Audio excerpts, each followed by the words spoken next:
Hello everyone, welcome on a new episode of Robert Spotlight. Robert Spotlight. Robert Spotlight. Robert Spotlight. Robert Spotlight. Doing all this moderation stuff for Discord. I'm a social media futurist. Been a moderator at Be Friends. Now it's my project because I love sports. I'm speaking at NFT NYC.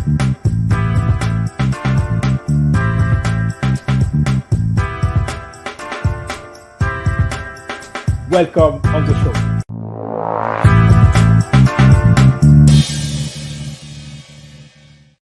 Welcome everyone and welcome on a new episode of Robert Spotlight. And Robert Spotlight today, Sallyann Della Casa. Welcome on the show. Hello, thank you for having me. Thank you to be here. Sallyann, could you introduce yourself for people that don't know you? Oh, wow. So the 8-year-old version of, for your 8-year-old viewers who want to know who I am, I'm a woman who's having the time of my life tinkering and breaking all kinds of things and breaking rules. So that would be for the 8-year-old. For the adults, Okay. for the adults in the room, I'm doing that too, but I do have an official title. I'm the founder of a startup called GLEAC.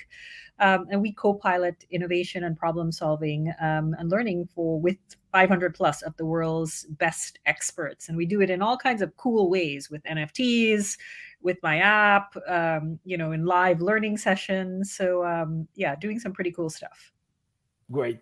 So we are going to talk about all of that, your involvement in GLEAC and your project, your NFT project, Lovely Human. On your social, we can read Chief Identity Hacker. What is that? Yeah, that's my official title. And you know what? I chuckle when governments write me because governments are a lot of my clients are the governments, and they write, "Dear Miss Chief Identity Hacker," and you kind of chuckle when you sign a contract that says that. We think of hacker as being a bad word, right? It's kind of like years ago we used to think disruptor was a bad word, and now all of a sudden, that's a great word. And what do hackers do? They go beneath the surface, right? That's to check vulnerabilities, and that's what we do at GLEAC with humans, right? We go beyond the surface of what you show yourself as being, which is on your LinkedIn profile with all of your ornaments, etc. But who we are truly is below that. And GLEAC, the entire product, and my patent is about true human identity and the things that make us uniquely us, and kind of make us all shiny in a certain way. So that's what it stands for, identity hacker. Okay, perfect. And we can also read curator of people and culture. Yeah, that was my role at Careem. So I was the head of people back in 2016 for Careem, the ride-hailing app that was acquired by Uber for 3.1 billion. If you are from the Middle East region, you know Careem really well. I remember the founders kind of saying to me, well, it really is like chief of people, the role. And I said, but that's such a boring title. I said, what am I really doing, right? And at the end of the day, that's what we do when we bring people into organizations. It's like curating art, right? So it's just like a museum where art has provenance, so does people. They have provenance, right? And that's what's below the surface. So curating people. And what is culture? Culture, I was at an event last week, and it was said in such a beautiful way, and I love that. At this event, it was said that culture is the way that we behave when nothing is written. And it's absolutely true, right? So when you curate the right people and you put them under an umbrella and there's nothing written, what do they do and how do they behave? That's culture. It's great. I writing down the quote because it's a beautiful quote about to describe culture. And what was the event? It was a private event from one of our industry experts, one of our 500 industry experts. He had a private event for all the luxury brands out of France. Actually, it was a whole group of guys from France who are in coaching and training. Okay. And it was online? No. It was a live event here in Dubai. And it was just really nice. The company is called 1 + 1 = 11. I just like that, right? Because, we find so many different ways to say culture and explain culture. And that was just such a to the point way I was like, yeah, that's exactly what it is. Yes, great. So let's talk about lovely human. So Sure. could you explain to us how you design the project? Sure. So there are certain words, and I'm going to start with provenance of how this all came about in this community. So lovely humans, first of all, let me tell your audience what it is. It is a drop of NFTs of 25 of the world's leading experts to spend 5 hours of their time with them. And these are people who are generally not available to the public. I'm talking about, if you look on there, I have Dr. Patrick Hussein. He's the original data science of Bell Labs, 40 plus patents. Arvind Saraf, he's the top 1% smartest person ever coming out of India. Dr. Makoto Takemaya, fintech. He is designing right now for the Central Bank of Vietnam and Cambodia their entire blockchain system. Dr. Maximilian Fletcher, he is the leading expert of Siemens all over the globe. If you go down a little bit, I have to talk about our incredible woman, Dania Keel. She's from Saudi Arabia. She's the first Formula 3 motorsport racer, right? So Dr. Madhu, he's the president of Cleveland Clinic in the US. So I'm talking about the world's best. And how do you make them available using blockchain and NFT technology? That's the project. But Robert, where does this project come from and what is the project about? So there are certain words, Robert, that when you say it, they evoke emotion. Like if I say to you the word yummy, you can't think of something bad when you say the word yummy, right? You're just immediately you think of something good. When I meet you and I say lovely human, like you can't think of anything bad. It's immediately something positive. And for the last decade, I've been approaching people just going, hey, lovely human. And people are like, that's how you approach the president of a country and he gave you a meeting? And I said, yeah. And there's something about that word that completely removes the distance between you and human beings who you think you can never touch and reach. And that's how I accumulated this community of 500 plus of the world's leading experts. People are like, how do you meet these people? And I said, I just start with a simple, hey, lovely human. And then I tell them about all the things that, and they came into the community. So all of these people came into the community to impact with us on the GLEAC product. So they all answered questions, and we power UNICEF, Yoma in Africa. We power Jayo. So a lot of people, we think we have networks, but they don't have access to really brilliant people. And unless you have access, you can't see yourself becoming like them because it seems so far away.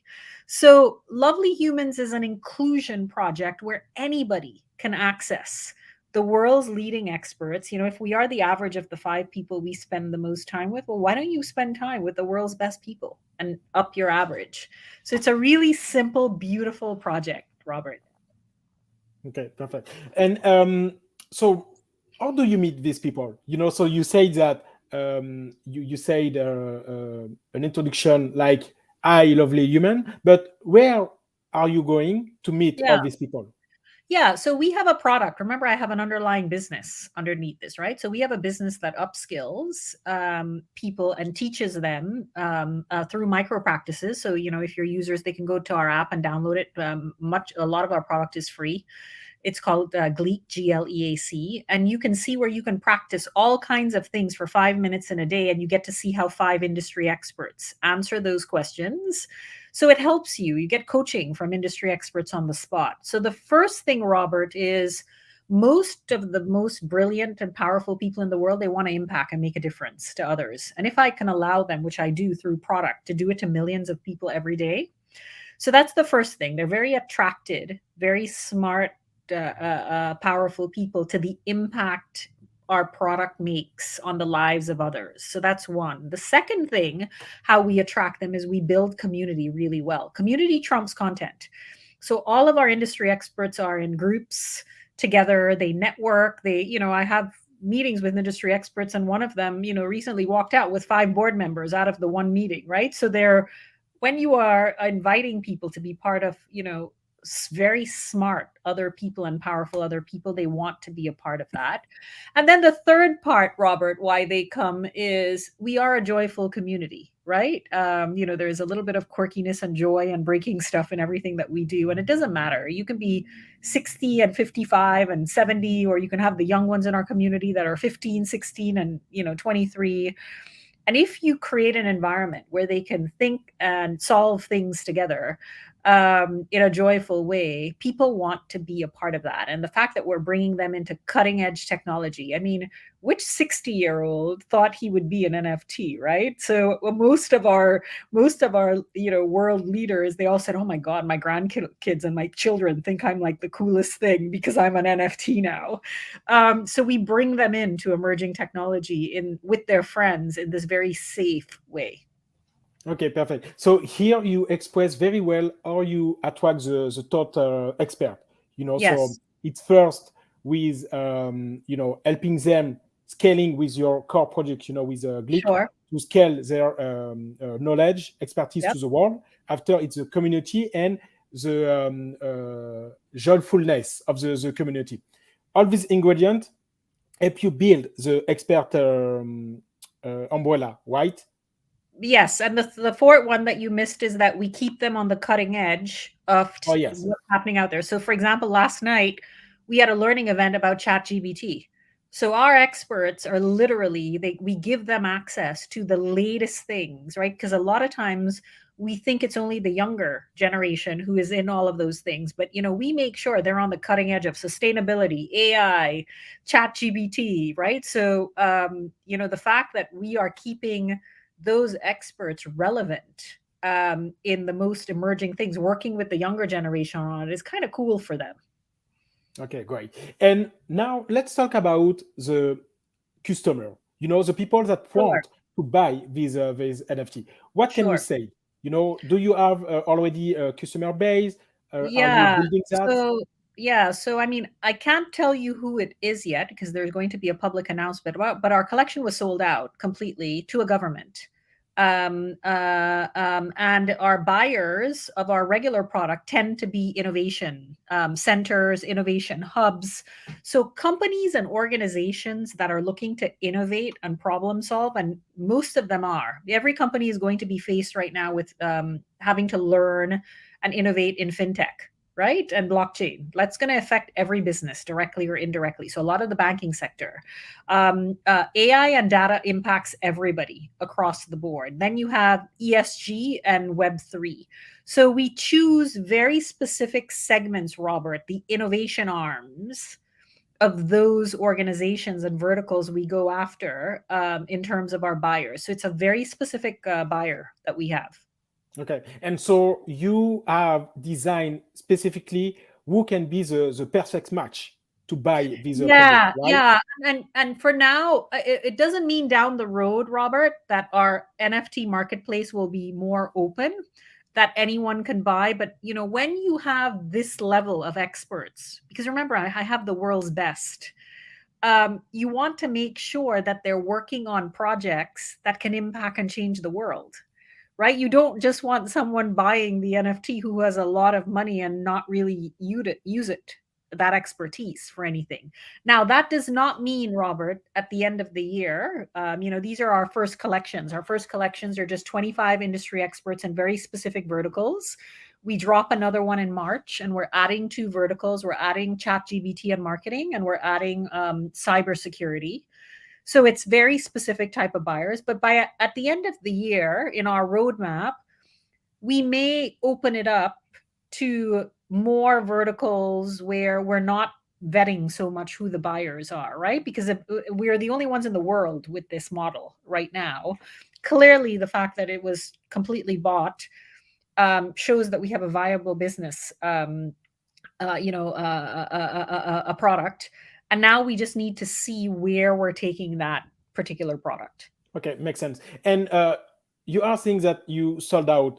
Have you did any kind of application? What I'm trying to say is, did anyone can go on an open link and buy something, or did it was first you have to apply to something, we have to screen your application, and after you let you buy?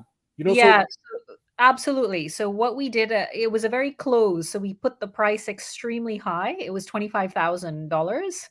for each one. It was the first of a kind in the world. So we kind of created a barrier just because we knew we wanted a government or at a global level, an innovation buyer, so that these particular experts can work on country global issues that will solve things for the world. And that's what will also happen, Robert, on the second collection and on the third collection, right? It doesn't mean, Robert, I'm going to block someone like Elon Musk if he wants to buy it, right? Because he has interesting projects, or Mark Zuckerberg, or right. But we were very cautious about who the buyers are, because we want to keep attracting, Robert, these types of experts, right? And if you with these levels of experts, you have to be very careful.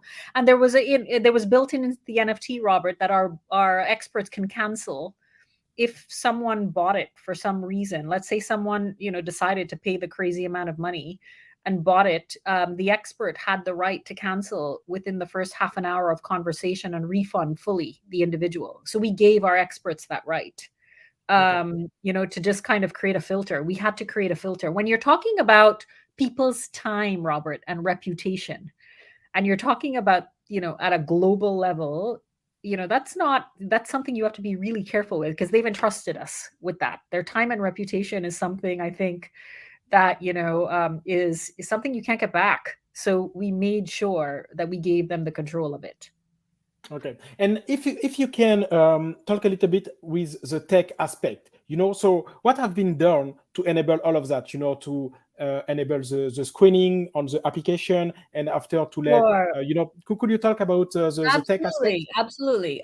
So the first collection is easy. We already have a community of 500 plus experts. So we just took the very highest level of the community and broke them out into 25, right? So you have to come into our regular Web2 community to even qualify to be as part of the NFT. So there is a vetting process. We do get to know you before you can graduate. Let's say this is the highest level of membership, right, into our community. Now, in terms of the platform, we were a traditional Web2 provider, and we still continue to be in aspects of our product. For this, however, Web3, we decided for our original drop, we did it, a lovely Humans, if you connect on it, it goes directly to OpenSea. And we decided not to build our own marketplace on Polygon, which is in our roadmap for this year, just because it was so new, the concept for people about buying someone's time as an NFT. We also did not want to give them an additional learning curve of going, oh, okay, but where? Everybody knows OpenSea, right? Like OpenSea is pretty known for everyone. It's pretty easy, the user experience. So it was a fairly simple build for the tech team, even though, in terms of solidity and getting it set up, it was probably within 3 weeks, the entire thing was set up, Robert. But this year we are building out our own marketplace, going to sit on Polygon, etc.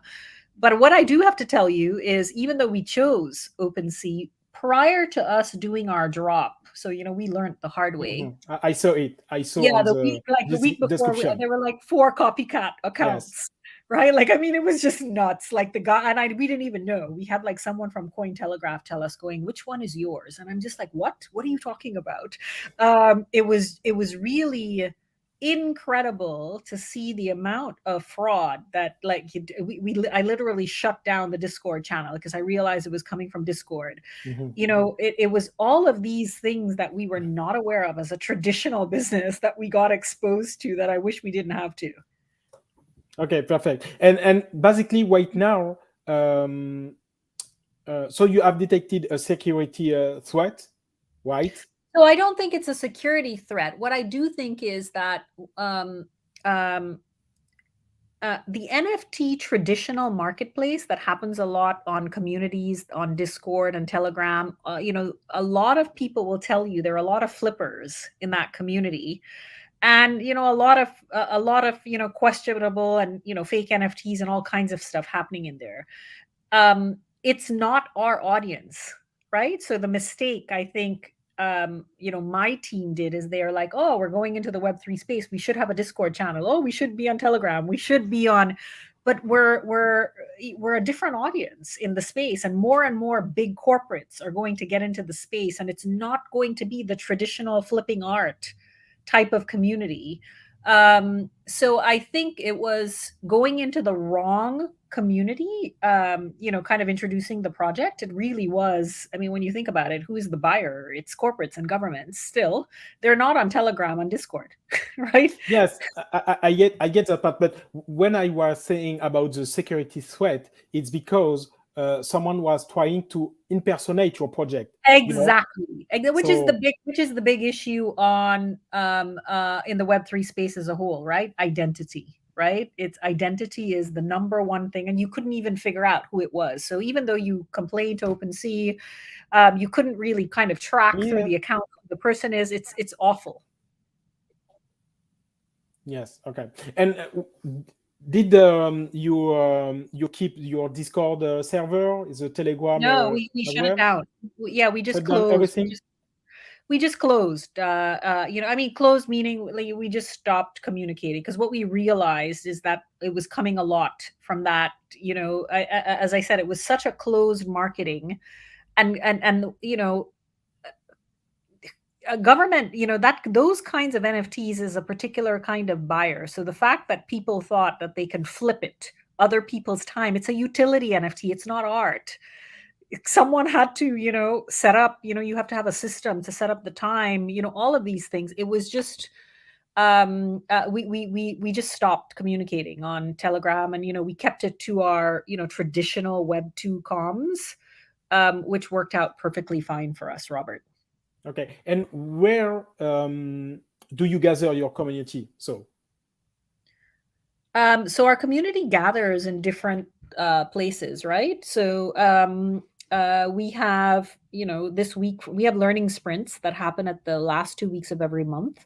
So community gathers to learn together. So last night we learned about ChatGPT. Monday it was ESG. On which platform? We have our own internal dialing system. We also use WhatsApp. We also use, Zoom, right? More of the traditional ones, right? So we have our experts, 100 per group in WhatsApp. We have very, very active groups. We have Slack channels. We have our own internal, as I said, dialing in system. So the traditional Web2, and clearly we're communicating on Twitter. We have Twitter news. Those are all, they've been around, right? These are fairly traditional Web2 channels that we use for our Web3 stuff, because our audience didn't change. Our buyers didn't change. It was just that the way we were offering the same exact product changed into a Web3 format. Okay, perfect. So if we get back a little bit before, when some person from Cointelegraph get back to you saying, "Oh, why? Which collection it is?" Yeah. At that time, where have you been communicated on a marketing perspective? It was only on Discord and Telegram. Okay. Yeah, and that's how come we knew. We knew immediately something was up, because we assumed wrong, right? So this is, you're going to make mistakes, right? The first time you're going into the Web3 space. So we assumed wrong. We thought we were launching a Web3 product. Let's not communicate in our, we have minimal communications happening, but it was closed in our community. But most of our marketing, we put it in the Web3, Discord, Telegram, in that kind of space. And immediately when we saw the issue, we stopped it and pulled it. And then we just focused all of our comms, which is where we found our buyer, in our traditional Web2 space. Okay, perfect. And what link did you share on your traditional group to have someone go through the process to buy? The Lovely Humans site that you just shared. So if you go to lovelyhumans.io, you can go in, you can see the entire collection, and then you can click on there and you can get straight to OpenSea. Which was our, not any of the fake ones, because they're still there, the fake ones floating out there. And then you can go in there and you can, acquire the transaction. As I said, because it was a closed transaction, but you had to go through our website to be able to get to it. Okay, perfect. And did the transaction store on the blockchain, or did it off-chain for the moment? So it will be stored on the blockchain after February 5th. So most governments don't have wallets, Robert. It's why I asked the question. So there was a process with the central bank and creating a wallet and, the cyber, like you name it. We had, as I said to you, it's an interesting story that we get to share about this case study, because this is going to be a norm now for big companies and governments because they don't have wallets. So do you want to share that story now, or do you want to? I can't because there is an NDA until it goes public. But I will only say to you that governments and large corporations, most of them do not have wallets as yet, right? And compliance when you're spending, government funds, or if you're a publicly traded company. There are certain, protocols, those are the most highly regulated, banks are like the most, finance is the most highly regulated, and being able to say, well, okay, no, this is not going to be a Web 2 transaction. It's going to be a Web 3 transaction. And how is that going to happen? And all the parties who have to be involved, it's quite a task. But I can't wait to share it because I think it sets the groundwork on how to do it, right? Not only will we be the first one in the world with this type of NFT of an individual's time, but how that transaction happens over blockchain, Robert, and also the 5 hours of time, which I think is going to be very interesting for the world to see, is all of that, the conversations that happen can also be tokenized, and also the intellectual property will be on blockchain of any innovations that happen in those conversations. So it's going to be a really interesting thing for all of us to look at, of how these things can all sit on blockchain and have the provenance of blockchain and NFT technology. Yeah, it's great. It's great. And so you say that the NDA end in February 5th? Yeah, so it's going to be the first week of Feb, and then there's going to be an open release of which government it is, what entity, what we're going to do. So stay tuned, Robert. It's good. Okay. It's going to be juicy. It's going to be juicy. You are going to communicate on your LinkedIn account? Absolutely, and there's going to be a global press release, etc. So stay tuned for it. It's going to be yummy. Okay. Great. So if I summarize a little bit till this point. So Lovely Human, it's a project that you have on top of your GLEAC startup, and this project is designed to help experts on some specific industry, to interact on innovative project or with government. Yes, so you are absolutely correct, right? It's the world's leading experts in particular verticals, and in this case, it was data, AI, blockchain, fintech, Web3, and sustainability, and they get to interact with innovators, and innovators can be innovation centers, it could be governments, right? So at the highest level, at a systems level, and they are available to be able to collaborate, co-create, and invent things that can make a difference in the world. Yes, so that it's the setup, and it's the first innovation, and the second innovation with your project is to tokenize the conversation that is going to happen. Absolutely. So all of the conversations will be tokenized, and it can be tokenized and either put back out open on the market, or it can be tokenized and resold with private codes if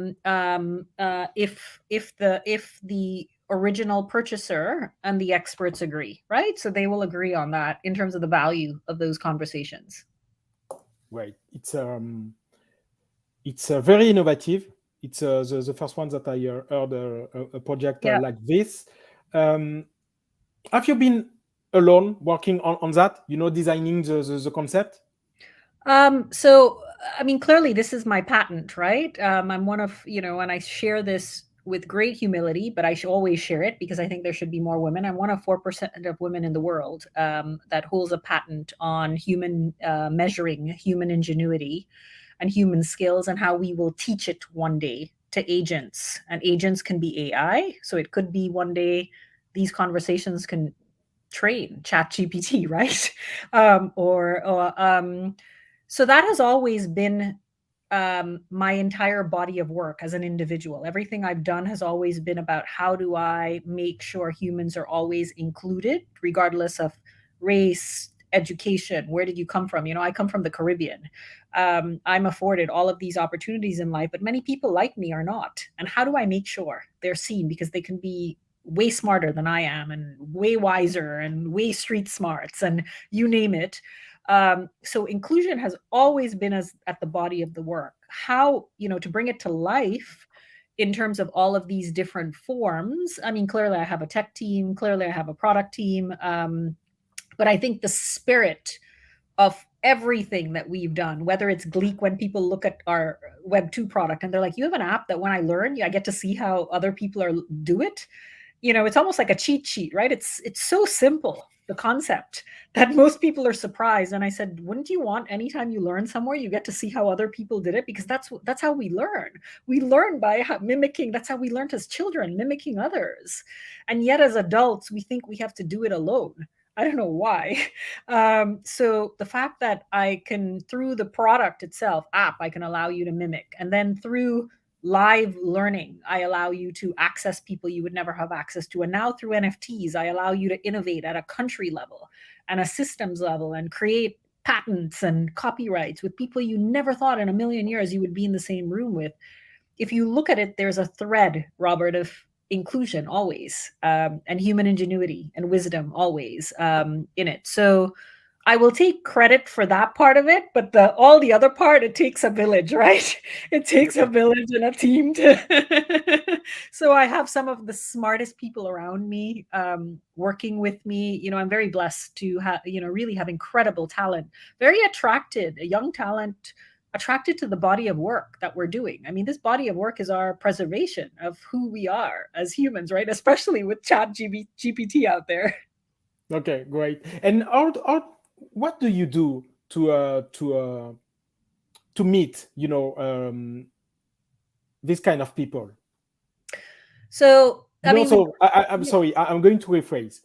If you have to advise to someone that don't have your network, what would you advise them to do? Absolutely. So I always advise people to, very smart people are always learning. People, and that's why they're smart, right? People think that. People think, but the most non-confident, I have to tell you the funniest thing, my marketing team, when they had to build these rooms of lovely humans, of like these very smart people, they're like, but Sal, we can't find anything on LinkedIn or wherever about them. I'm like, very smart people are not out there marketing. They're doing the work, right? They're learning. So the super bright people, constantly, you will find them.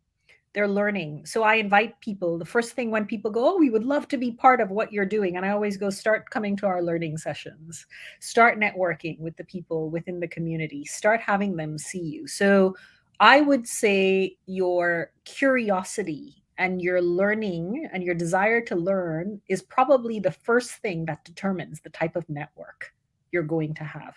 As crazy as that sounds. So that would be the first thing. The second thing, I think very often is we go into things to network and we look at it going, what's in it for me? And the first thing actually you should do in any room that you are ever in, and it will open all the doors for you, and you have to genuinely mean it, is ask, how can I help? Right? How can I help? It's such a powerful question. And the minute you ask that question and people start asking you, and you genuinely, sometimes you can't, sometimes you're just like, well, I have, I can't help you code. If you want me to code something for you, it ain't happening. But you know what? Maybe I might know somebody who codes, right? So that's the second way I would say to you, is just genuinely showing up going, I have something to offer too. How can I help? And the third way I would say to you is how you actually make network is by sharing your own. So most people are very, very stingy with their networks, right? They will tell you they might know people and know things, and somehow they look at life as, well, if I give it to you or I make the introduction to you, you might do something with that person, or you might whatever. And I have to tell you, my network is tall and wide. Sometimes I sit back and I go, oh my gosh, like I can't even believe I'm one step away from this person or that, whoever that might be. And it's because I've always been very generous with my network. So I can be talking to someone and something they say clicks to me about somebody else, and I will immediately make that connect. I create a WhatsApp group and go, hey, you guys need to talk to each other. And then I step out of the group. I do it all the time. And I have to say to you that it has exponentially grown my network, because people talk amongst each other. And when they talk amongst each other, how they got connected, your name keeps coming up all the time. And the more that your name keeps coming up, the more the power of your network and more people. And that's something that's so powerful. So I always encourage people to make introductions, share. Nobody, if you were meant to be in a transaction, you would be. If you were right, you can't be in everything all the time for everyone. I hope that was helpful, Robert. Yes, it's very helpful. So if I summarize what you just said, so first is to be curious, to have curiosity trait. Yeah. Robert, I'm just plugging in 1 second. My battery is running low. Hold on. No problem. I'm going to cover. Sorry about that. So Sorry first, curiosity. I was just seeing it going. It's going to cut off. So first, it's curiosity. Number 2 is whenever you approach someone, it's to try to help and not to take anything. And last, it's to be a connector. So don't be shy to expose your network, but be a connector with the member of your network. Absolutely. And that part of being curious sometimes, Robert, is sometimes I go to random people on LinkedIn, like I'm working on something and I'm stuck. And I would send a message, if I would, to like Mark Zuckerberg and go, hey, I'm working on blah, blah, blah, blah, blah. And I was wondering if you figured this part of it out yet. And sometimes, I'm not kidding you, I've done it so many times. And you know what, Robert? Many times they answer me. And they're like, really? That's what you're trying to figure out? That sounds really interesting. Great. And okay. Talking about event, what can you share? Because I know that you are doing some reading session. You know that it's in real life, right? When you we have learning sprints and they're free, right? So I always encourage people to come because they get a feel for our community. So next week we have on Tuesday, Wednesday, and Thursday. It's at 7 p.m. GST. More than happy to share. You can go to GLEAC.com and you can register for them. And next week we have, this is really awesome one. We have a Nobel Peace Prize winner in one of the talks about pivoting his career, being 50 and now deciding what do you want to be in life after winning a Nobel Peace Prize, right? Because so many people are pivoting careers right now. So that's a really interesting one. We have another one on how to raise money in this, downturn economy. And we have, the head of a fund, we have from the real estate sector, we have, some startup founders. So I think that's going to be really interesting. We always give different perspectives, Robert. So even though like ChatGPT last night, we had someone who was ChatGPT. I mean, no one's really an expert on it, but tinkering from a software side, like how they're using it as software companies for coding. And then we had someone from marketing. So we give you all the different angles. So you really come out with very rich information. And then the third event we have next week is about how to shift your Web 2 business into the Web 3 space. So a tip, that's a really good one because I think every single one of us will be conducting business in some way. Even you, Robert, maybe with your podcast one day, you're going to be in the Web3 space doing it, and how to do it in a really easy way without disrupting your business operations, without spending too much. That's what we just did at GLEAC, right? Like we literally just did a tiny little pivot, not losing our core business, but it opened up this whole new market for us. And all of these new users and all of these like going, oh yeah, they're like the Web3 company for experts, right? So So that one is next week also, Tuesday, Wednesday, and Thursday, 7 p.m. GST time. Okay, perfect. What could you say about your book, Who Will I Become? Isn't that the question? So let me ask you, Robert. Let me ask you the question. So 5 years from now, let's say after today, I don't see you for 5 years, and I hop on a plane, and there's Robert sitting on a plane, and I walk up to you and I go, Robert, who have you become? How are you going to answer that, Robert? Oh, I hope that I will stay the same, but with new learning and new experiences. Okay, and where are we going on this plane? Where are we going? Oh, maybe on some event in US or Asia. Okay. All right. So, that's getting to the question that we should always be asking ourselves. Who will I become, right? Every morning when we wake up, we get to ask that question. And we get to then decide every single day whether we enjoy this version, because this is only a version of yourself, right? It's only a version of yourself. And many of us limit our next move in life by the current version of ourselves, because we're like, oh, but I only have experience in this, and I only have a degree in this, and I've only ever done this. And Who Will I Become is a book that, I wrote it for the 8-year-old in every single one of us to whisper to us every single day, to not limit our next move by who we were yesterday, and who I can become can be whoever I decide, right? Like it's, when we are completely living big, wide, and tall, I hope 5 years from now, we can all take our own breath away, right? Like you're just like, darn it, this is who I became, right? That's what I want for us all. So the book is about that, Robert. Okay, so it's like a manifestation. It's to be able to visualize and to go on the visualization. Yeah, it's saying to you the words visually. So there's photography by David Lazar, one of the leading world's photographers, and there are words that the book starts off with a love letter to yourself, right? And there are just words that I think every single human being needs to hear. And some of us, well, I would say most of us, have never had anyone say those words to us, particularly as children, right? So I wrote the book to the 8-year-old version of me also, because I needed to hear those words also. Mm-hmm. Makes sense. Make a lot of sense. And what about the morning grace? So it seems that on social, I saw free content from you. So my imagination, it's like you are maybe visualizing or thinking about something, walk and take a picture of something. Yeah. So I'm a very visual human being, and most of us are. About 65% or 75% of us are visual.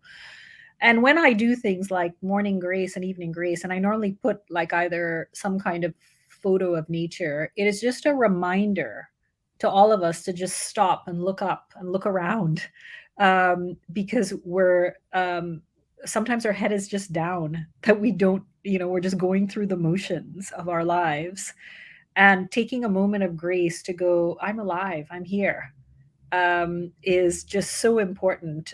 So I just how I remind myself, I remind the world. But it's a really funny thing, Robert, when I was about to launch Lovely Humans back it was the middle of October, we launched a couple of marketing companies. We had never brought on marketing before, but it was the first time we were doing it. And we brought on a bunch of marketing folks, to make sure we blew it out, et cetera. As I said to you, we made mistakes, and, there's some things we did well.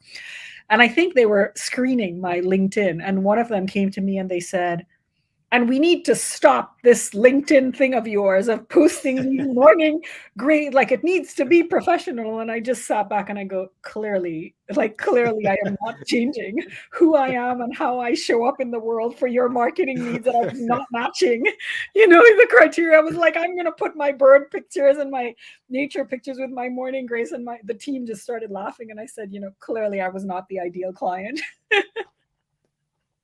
It's funny.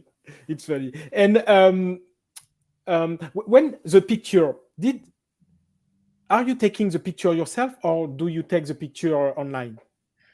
So it depends. Some of it are pictures I have. Some of it Okay. are, pictures that I grab off of, any of the. So it just really, really depends. As I said to you, I'm a very visual, and I'm an island girl. I was born in Trinidad and Tobago, so I'm very like I hug trees, Robert. So any of Okay. my, I'm constantly staffing nature all over the place. Great. So did you take some walk anytime on the day, maybe trying to catch up with the nature as well? I do at the end of the day. So I end my day. I think many of us forget to have rituals. I work hard. Like I work really hard. And it's been this way running the startup for the last, going on 4 years. So my ritual of how I wind down, and I work different time zones, right? Because my tech team is in India. I'm in Dubai. I have teams in Africa and the US. So I'm working like All of the crazy same. hard. Yeah, I'm working like that's all I do. Right, even my friends who had babies who live in the building next door, they haven't seen me for the year, right? Like they're like, Sal, we only saw you one time last year and they live next door. So that's how nuts it is. But I think what I have managed to do is create a ritual of how I end my day. And the ritual of how I end my day is I go for a walk by myself for an hour. I happen to live in this low-rise community here in Dubai. Even though there's not a lot of nature, this is one of the areas that nothing is high. It's not cement, it's low-rise. There's, a park, there's trees, there's birds. So even though I don't have my island thing where I would have gone hiking in the jungle or something, but, I created a ritual of just grounding myself, right? Because that's what it is. How we all have different ways of grounding ourselves. For some it might be exercise, for some it might be time with the family. For me it's just taking that walk for an hour by myself and just calming down the noise of the day to go, okay, tomorrow's a new day. We're going to get up and conquer. Great. Fantastic. And how do you find time to volunteer at Kapu? If I said that right. So that was during my, I don't anymore. That was during my years practicing law. And I wouldn't say it's how do you find the time. So here's the thing, Robert. When things come natural to you and you're passionate about it, you make the time. You don't have to find the time, right? We find the times for the things that we don't really want to do. So I started volunteering. I want to tell you, maybe I was 21 and I was 7 years in a row, volunteer of the year for them, designing programs. This was in the US. It's Kids and the Power of Work, KAPOW stands for.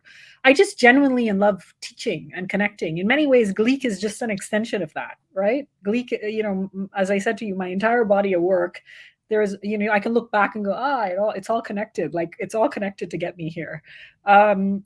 But it's so funny that you said you mentioned it because my secretary for 8 years when I was practicing law, her name is Maureen. She's now an attorney. She came and visited me in Dubai maybe about 4 or 5 years ago, or maybe 4 years ago. And she said to me the funniest thing. She goes, we all knew you were going to end up here in this space of, learning and development and problem solving because at the law firm, everybody would walk in and go, where's Sal? And I was out volunteering at some school teaching. So apparently everybody who knows me knew I was going to end up here. And I was probably the last one to figure it out, right? Because there was this common thing. Great. What about your YouTube channel? When date? Yeah, so again, all part of the body of work, right? So Brain Dates I designed for my university students. And again, it's all about innovation, right? So, and it's all about learning. So you have to, and I recently did it with my teams, learning has to be scheduled just like how you're going to have lunch, right? At a certain hour every day. And I don't think people do it with intentionality. So that video series was done with intentionality of creating a date for your brain. And also, it's not only a date for your brain is not only just learning on YouTube, it also involves the kind of people you expose yourself to. So you want to expose yourself and go have a coffee with somebody that you think you have nothing in common with, because they might challenge you and teach you something. You might want to. So again, Robert, you can see the common thread, even with my lovely humans, right? There's a common thread in all of it, being around people who are different from you, think differently from you, from different sectors, allows you to see the world constantly. It's changing how you show up in the world and how you see the world. And most of us never afford ourselves this opportunity. We stay with the same people. How many people do we know? They're like, oh, I've been with friends with the same, and nothing's wrong with having your childhood friends. But if that's what you still continue to have as an adult, then you're not being exposed to different ideas and different things, right? So most of us stay in our safe zone. Oh, people from the same profession like me, people from the same town like me, people from the same. So Brain Dates was a series that I did with the university students to challenge them. Great. It's perfect. And what was the result about this series? Meaning the feedback that you got. Yeah. You know what? I read some feedback this morning from our event yesterday, and it reminds me of my Brain Dates feedback. People are often surprised that they can come to an online experience and it can be joyful. It can feel like there is community.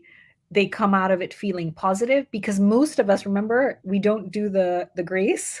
We're just with our head down. Oh, I'm having a Zoom call, and they just go through. And I always make sure that in any experience I have and how I show up in the world, I'm very conscious of what do I want people to know? What do I want people to do? And the most important one, what do I want people to feel?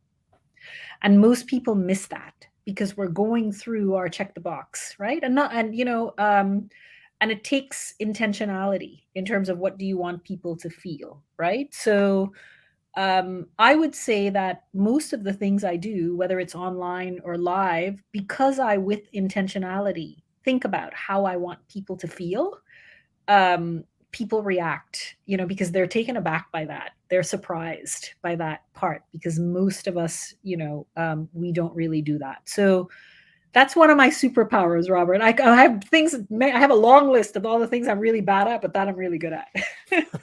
It's great. It's great. And how do you? So my what I'm feeling right now, I'm exposed to someone that is very thoughtful about the human experience. And my question to you is, how this thing become a reality for you? Sorry? I'm not understanding the question. So my question is based on that interview, so far, what I'm feel right now is to be exposed to someone that is very mindful of having a genuine human experience. Sure. And my question is, where did that come from? I think it's my deep desire to connect, right? And in many times, and it maybe also comes from a place of spirituality, Robert, that it's never an accident, any conversation or any touch point with another human being. And sometimes I might come into someone's life for me to learn something, and sometimes it might be for you to learn something and feel something, and right, it could be so it can be. And because I recognize that every interaction, I make that effort to show up 200% and be present and be able to try and find whatever that connection is, because I don't know what your life is right now. You don't know what my life is right now, but maybe there might be something in this conversation that I took the time and effort to be present. And likewise, you for me, that could touch a chord that can make a world of difference, right? Or even to one of your viewers watching in terms of the conversation. So I'm very mindful of, it's not by accident we interact with others. It's not by accident we see certain people speaking or we hear certain things. I think most of us miss it, and I try not to miss it. That's all. Great. Thank you. If you can, so it's going to stay 5 minutes, something like this. If you can, what is your day? So tomorrow, what is going to be your tomorrow? Yeah, so tomorrow doesn't count because it's Saturday, the weekend, but my typical weekday. Why don't we start about my typical weekday? So I get up very early, very early for some. I get up about 6:30, and my first thing in the morning, my first hour, I actually dedicate to learning.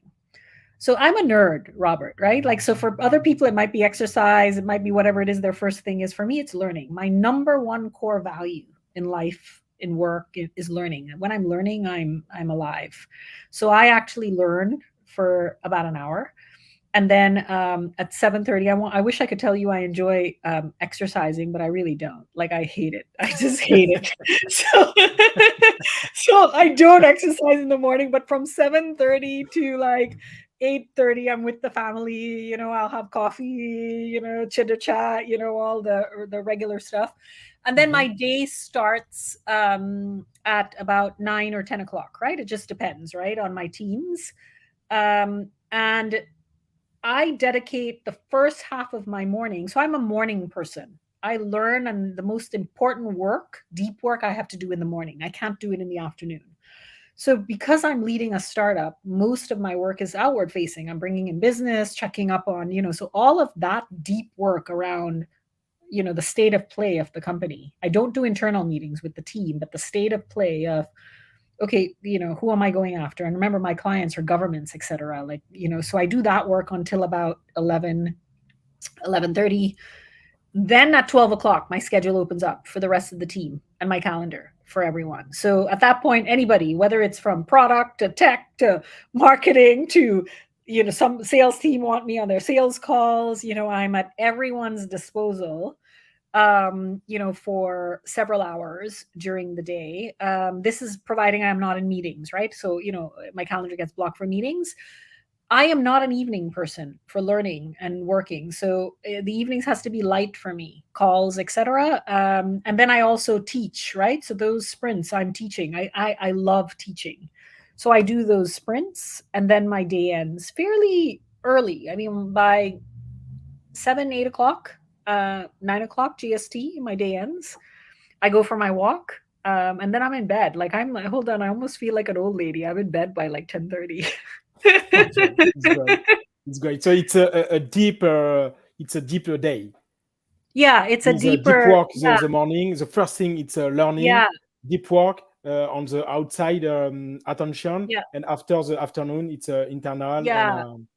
And Robert, what I have to say to you is I'm an introvert. People don't realize that, by the way. So and by introvert, I'm not shy. So people mix that up. I'm very confident. I'm not shy, but people actually drain me, certain individuals, because I absorb energy so much. So I actually never do lunch meetings. I refuse to meet with anyone during the day, because if I do, that means I can't do work after that. I need time to recuperate.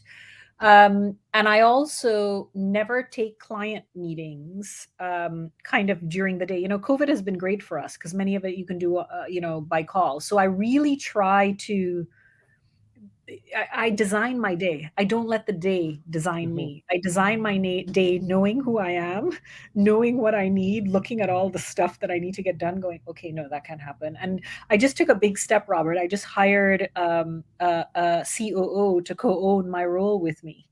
So, I'm really excited about that. As a sole founder, it's a big step to kind of give up parts of the ownership of your role, but it's the next step in growing the company and scaling the company, of making sure that it de-risks, that everything just doesn't hang on me, that I'm putting the right people in place to be able to steer the company into its next phase. Great. And the first thing that you do in the morning, the 1 hour of learning, how do you learn? So I because I'm an introvert, it's not with people. So I do a lot of learning quietly by myself, So I started the year taking some strategy courses, just because I have to do we're going into a Series A very soon. So I have to do a lot of go-to-market strategy and strategy stuff for my investment deck. So I've kind of been, learning about that. I'm also learning, I'm a BD person, but there's a certain rhythm to sales. And as I'm hiring my core sales team that I'm scaling and growing, I want to make sure I'm asking the right questions. So I'm also taking a full-fledged sales funnel course. So I am, as a founder, I'm learning also how to run my own organization. Great. And I have two more questions. So Sure. the last one. So The first is, what is your biggest problem right now? Oh my gosh. I think my biggest problem right now is, and my biggest problem will always be, and for any founder, people. So my biggest problem is having the right people in the right places in the organization, to be able to allow it to scale and grow. And that is a problem that never ends because an organization is a living organism. So I think that is my biggest problem, and it will continue to be. And hopefully, as I said, as I get people, I will have people sharing that problem with me, and not only I would be carrying it. Great. And my last question for you, Sallyann, it's, who will you become? Wow, who will I become? Look at you. You're throwing back my words at me like a good DJ. You know what, Robert? I don't know. And the reason why I say I don't know is because I am going to leave, for me, the door of probability and possibility wide open, large and tall, of who I can become. I think I've just touched the surface with this version of myself. I just know this, Robert. I absolutely hope I take my own breath away. Right. Thank you. Thank you for your time. Thank you for this very wonderful conversation, this mindful conversation, and for all your explanation. And I hope you nothing but success with Thank lovely you so human much. and GLEAC. Thank you. Likewise for you, Robert. Yes, and I will catch up with you in February at the beginning. First week Perfect. of February to Absolutely. Please do. Please do. Okay. Thank you so Right. much, Robert. Thank Stay you. great. Take care. Bye.